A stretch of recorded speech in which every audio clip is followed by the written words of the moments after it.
வணக்கம். News today I செய்திகளுக்காக செய்தி வாசிப்பாளர் அபிதா ராஜேந்திரன். மாதவரம் நீதிமன்றத்திற்கு சொந்தமாக இடம் மற்றும் கட்டடம் கோரி போராட்டம். மாதவரம் ஜூலை 25 சென்னை மாதவரம் பகுதியில் இயங்கி வரும் நீதிமன்றம் தற்காலிக கட்டிடத்தில் இயங்கி வருவதால் அதற்கு சொந்தமான கட்டடம் இடம் கோரி வழக்கறிஞர்கள் சங்கம் சார்பில் தொடர் முழக்க போராட்டம் மாதவரம் மண்டல அலுவலகம் எதிரே ஆர்ப்பாட்டம் நடைபெற்றது. இந்த ஆர்ப்பாட்டத்திற்கு வழக்கறிஞர் சங்க தலைவர் ஜெயசீலன் தலைமை வகித்தார்.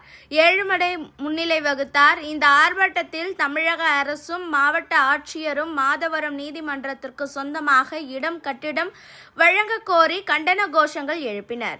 இதில் மாதவரம் மற்றும் சுற்றுவட்டார பகுதிகளில் இருந்து வழக்கறிஞர்கள் தமிழரசன், குமரன், சங்கர், சத்யகுமார், ஜெயசந்திரன், ஆனந்தன், அப்பண்ட அணைராஜன், கோபிகுமார், கருணாகரன், சுரேஷ், சமூக ஆர்வலர்கள் உள்ளிட்ட பலர் கலந்து கொண்டனர்.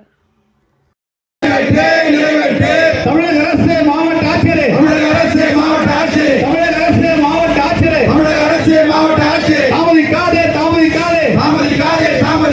இடம் ஒதுக்கு மாதவரம் நீதிமன்றத்திற்கு சொந்தமாக இடம் ஒதுக்கீடு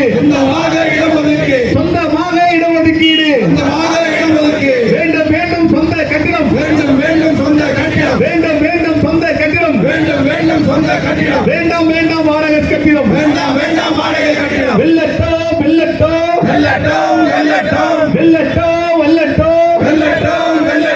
கோரிக்கைகள் வெல்லட்டும்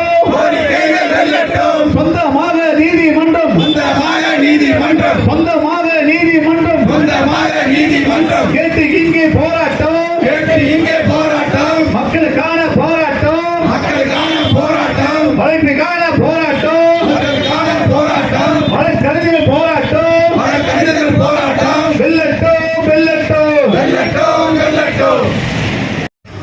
எதுவுமே படிக்காத முன்னத்தை தெரியல, நீ விட்டு எல்லாத்தையும் கீழ்த்து உத்தரவு போட்டியான்னு எனக்கு தெரியல. இன்னைக்கு எந்த இடத்துல போய் பார்த்தாலும் ஒற்றை சோறு வெட்டி எங்கே காணும், இங்க பக்கத்தில் சோறு வெட்டி மட்டும்தான். இப்படி ஒரு கேவலமான சூழ்நிலை இங்கே நிலவி கொண்டிருக்கிறது. இந்த கேவலமான சூழ்நிலையிலிருந்து மக்கள் தங்களை காப்பாற்றீங்கன்னா நீங்க எங்களோட சேர்ந்து எங்க வழக்கறிஞரோட சேர்ந்து நீங்க உறுதுணையா நில்லுங்க. இந்த போராட்டத்தை நாங்கள் வென்றெடுப்போம், எப்படியோ வென்றெடுப்போம். ஏன்னா 6 வருஷமா போராடுறோம். இன்னும் எத்தனை வருஷமானாலும் நாங்கள் இதை விட்டுட்டு போக மாட்டோம். இந்த நீதிமன்றத்திற்கு சொந்தமாக இடம் வரும் வரை, சொந்தமாக கட்டிடம் வரும் வரை எங்கள் நீதிமன்றத்திற்கு இருக்கின்ற வழக்கறிஞர்கள், எங்கள் பெண் வழக்கறிஞர்கள், இளம் வழக்கறிஞர்கள், மூத்த வழக்கறிஞர்கள் எல்லாரும் நீதிமன்றம் வர வரையும் நாங்கள் போராடிக்கலாம். இப்போ இன்னைக்கு ஒரு நாள் மட்டும் இந்த போராட்டம் இல்லை, இது கிடைக்கலன்னா இது தொடர் போராட்டமா இருக்கும். தொடர் போராட்டம் மட்டும் இல்லை, அடுத்தது நாங்கள் ரோட்ல வந்து உட்காந்து சாலை மறியல் போராட்டம் நடத்துவோம். சாலை மறியல் போராட்டம் நடத்துற அளவுக்கு நீங்க வச்சுக்க மாட்டீங்கன்னு நினைக்கிறேன். அதனால அதுக்கு முன்னாடி நாங்க சாலை மறியல் பண்றதுக்கு முன்னாடி எங்களுக்கு மரியாதையா சொல்றோம், எங்களுக்கு இடத்துல ஒதுக்கி கொடுத்துருங்க. போய் உங்க பதிலை எங்க நீதிமன்றத்தில் போய் உயர் நீதிமன்றத்தில் எங்களுக்கு உடனடியாக சொல்லுங்கன்னு இந்த நேரத்தில் நான் இதையெல்லாம் பதிவு செய்து எனக்கு வாய்ப்பளித்த அனைத்து உள்ளங்களுக்கும் நன்றி சொல்லி விடைபெறுகிறேன். நன்றி, வணக்கம். அண்ணன் எடப்பாடி ஆட்சியில் வந்து தாலுக்காதவரம் நீதிமன்றம் தரணும். ஆங்காங்கே அந்த நீதி வந்து வேற எங்கேயோ ரொம்ப டிஸ்டன்ஸில் போய் பப்ளிக் வந்து அவங்களோட கேஸ் அலையக்கூடாது, செய்யக்கூடாதுன்னு சொல்லி அந்தந்த தாலுக்காலே நீதிமன்றத்தை கட்டி ஏற்பாடு பண்ணாங்க. அதில் நம்மளுக்கு வந்து ஜெயசீலன் சொன்னார், ஏழுமலை சொன்னார், இந்த வரலாறுலாம் எப்படி வந்ததுங்க. அவங்க ஏறாத படிக்கட்டில், ஏறாத ஆஃபீஸில் ஜெயசீலன் அப்போ பார்த்துருக்கேன். போராடி இந்த ஜீவனை வாங்கி இந்த தாலுக்கா நீதிமன்றம் வரதுக்காக ஏற்பாடு பண்ணாங்க.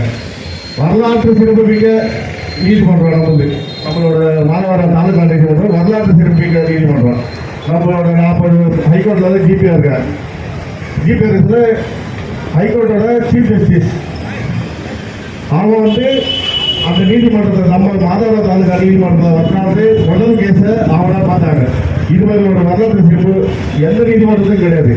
அன்னைக்கு உட்காந்து பார்த்துட்டு போனாங்களே, அதே சேரு, அதே டவலு, அதே பில்டிங் தான். இன்னைக்கு வரைக்கும் அந்த ஸ்டெப்புக்கே போல. நம்ம மாதவரம் தாலுகா நீதிமன்றம் அந்த ஸ்டெப்புக்கு போகிறதுக்கான எல்லா முயற்சியும் அணிலிருந்து 2019 இன்னைக்கு 2025 வரைக்கும் எதை பண்ண முடியுமோ, எங்க போய் அந்த இடத்த வாங்க முடியுமோ, பில்டிங் கட்டுறதுக்கு யாரை போய் பார்க்கணுமோ எல்லாத்தையுமே தொடர்ந்து பார்த்துருக்காங்க. நானும் எல்லாத்தையும் இவங்க பண்றதெல்லாம் பார்த்துட்டு தான் இருக்கோம். 2021 19 வந்த நம்ம நீதிமன்றம். அப்போ அதுக்கப்புறம் ஆட்சி மாற்றத்தால நம்மளுக்கு கொஞ்சம் காலம் தள்ளி போயிடுச்சு. எப்படி குழந்தைக்கு பேர் வச்சிங்களா சோறு வைக்கலடான்ற மாதிரி நம்ம நீதிமன்றம் வர்றதுக்கான எல்லா வேலையும் பண்ணி நீதிமன்றம் இங்க வந்துச்சு. வந்த நீதிமன்றத்தை அவங்களால அடுத்த கட்டத்துக்கு டெவலப்மெண்ட் பண்ணவே முடியல. அரசு எதிரானது மக்கள் பாதுகாப்பு சட்ட ஒழுங்கு தான். சட்ட ஒழுங்கை பாதுகாக்கிறது நம்ம நீதித்துறை.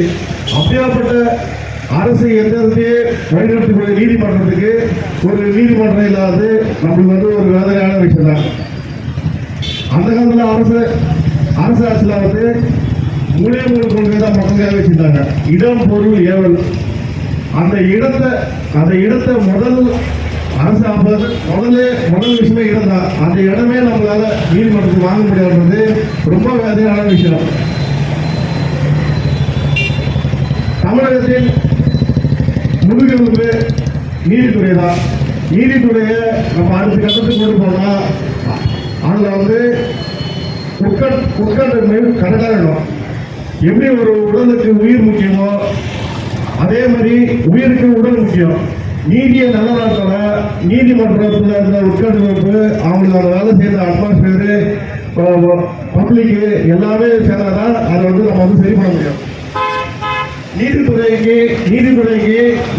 நீதிமன்றத்துக்கு புது கட்டிடம் வேணாம்னு நாங்கள் போராடிதான் வாங்கணும்னு சொன்னா, நீதிமன்றத்துக்கு சொந்த கட்டிடம் வேணும்ன்றத போராடிதான் வாங்கணும்னு சொன்னா, இந்த அரசு அதிகாரிக்கு நான் சொல்றேன், இது போராட்டத்தோட ஃபர்ஸ்ட் ஸ்டேஜ் தான்.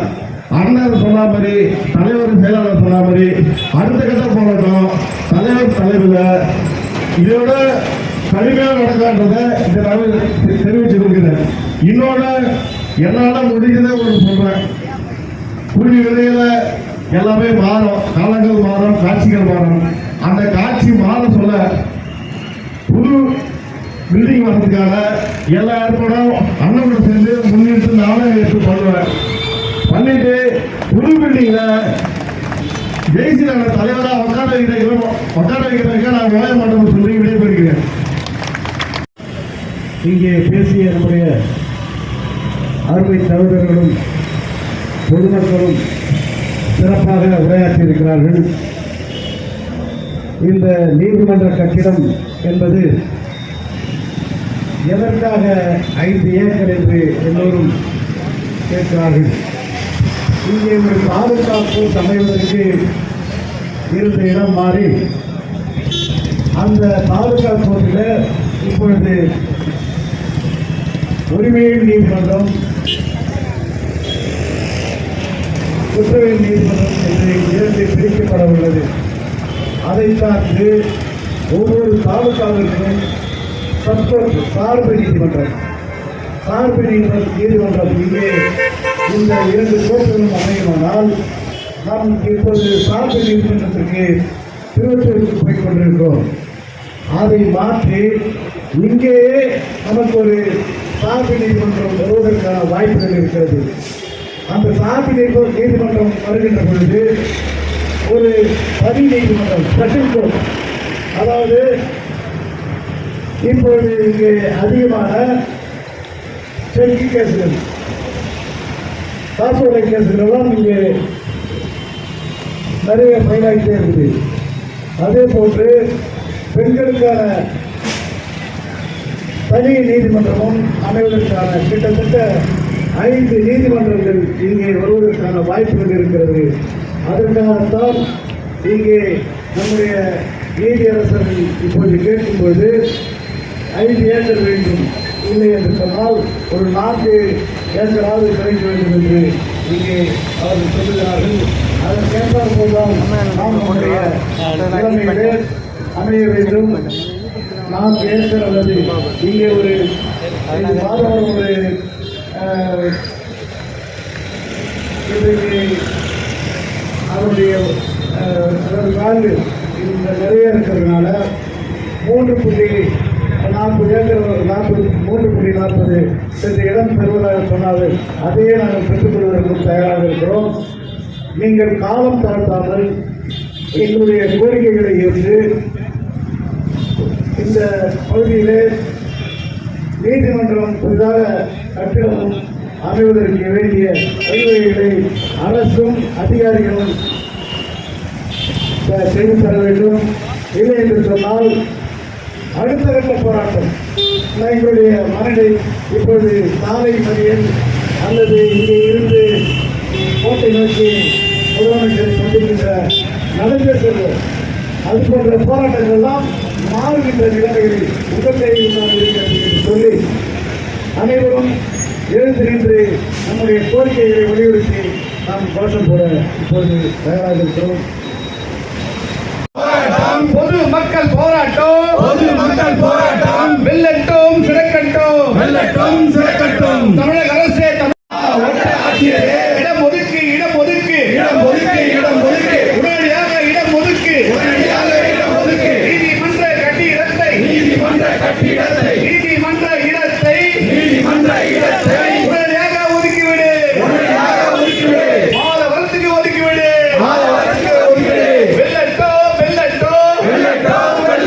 மக்களுக்கான கோரிக்கை வழக்கறிஞர்கள் கோரிக்கை மாதவார நீதிமன்றத்துக்கு சொந்தமாக கட்டிடம் கேட்டு